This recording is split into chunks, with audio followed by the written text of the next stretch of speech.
Gold hub తాకట్టులో ఉన్న బంగారాన్ని విడిపించి కొనబడును. అదే రోజు ఆన్లైన్ ధరకు కొని డబ్బులు ఇవ్వబడును.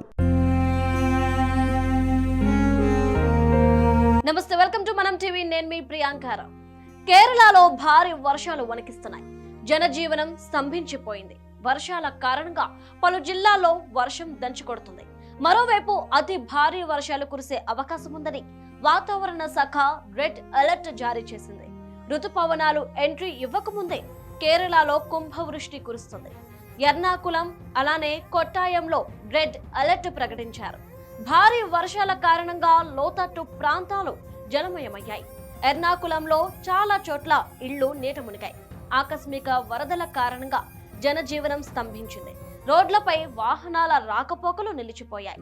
ప్రజలంతా అప్రమత్తంగా ఉండాలని అధికారులు సూచించారు. బయటకు రావద్దని హెచ్చరించారు. పాఠశాలలకు సెలవు ప్రకటించారు.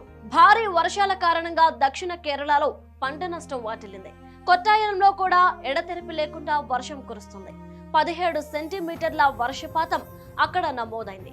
కొచ్చిలో 16 సెంటీమీటర్లు వర్షం కురవడంతో ఇళ్లల్లోకి వరద నీరు చేరింది.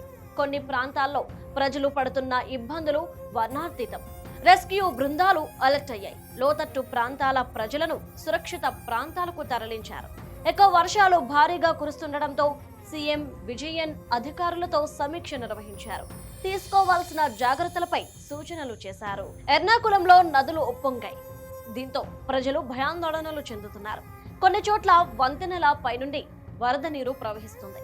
వాహనాల రాకపోకలకు తీవ్ర అంతరాయం ఏర్పడింది. అలప్పుజ, పతనంతిట్ట, ఇడుక్కిలకు ఆరెంజ్ అలర్ట్ జారీ చేశారు. వెంగూర్లో ఈత కొట్టేందుకు వెళ్లిన విద్యార్థి ఒకరు గల్లంతయ్యారు. ఇక తిరువనంతపురం, కొల్లాం, త్రిశూల్, పాలక్కడ్, మలప్పురం, కోయల్కోడ్, లక్షద్వీప్ ప్రాంతాల్లో ఎల్లో అలర్ట్ జారీ చేశారు. తిరువనంతపురం, కొల్లాం, త్రిశూల్, పాలక్కడ్, మలప్పురం, కోయల్కోడ్, లక్షద్వీప్ ప్రాంతాల్లో ఎల్లో అలర్ట్ జారీ అయ్యాయి. ఇక ఉరుములు మెరుపులతో కూడిన వర్షాలు అక్కడక్కడ కురిసే అవకాశాలున్నాయని అధికారులు అప్రమత్తం చేశారు. వాగమ్మోన్, ఎరటుపేట రోడ్డులో కొండ చర్యలు విరిగిపడ్డాయి. వాటిని క్లియర్ చేసే పనిలో యంత్రాంగం నిమగ్నమైంది. తీర ప్రాంతంలో గంటకు 35 నుండి 50 కిలోమీటర్ల వేగంతో గాలులు వీచే అవకాశం ఉన్నట్లు వాతావరణ శాఖ హెచ్చరించింది. పలు చోట్ల చెట్లు నేలకొరిగాయి. వర్షం దాటికి కాలువలో పడిపోయిన కారును పోలీసులు బయటకు తీశారు. దక్షిణ ప్రాంతాల్లోని తమిళనాడు, కర్ణాటకలోని కొన్ని ప్రాంతాల్లో కూడా వర్షం ఎఫెక్ట్ ఉంటుందని అధికారులు అంచనా వేశారు.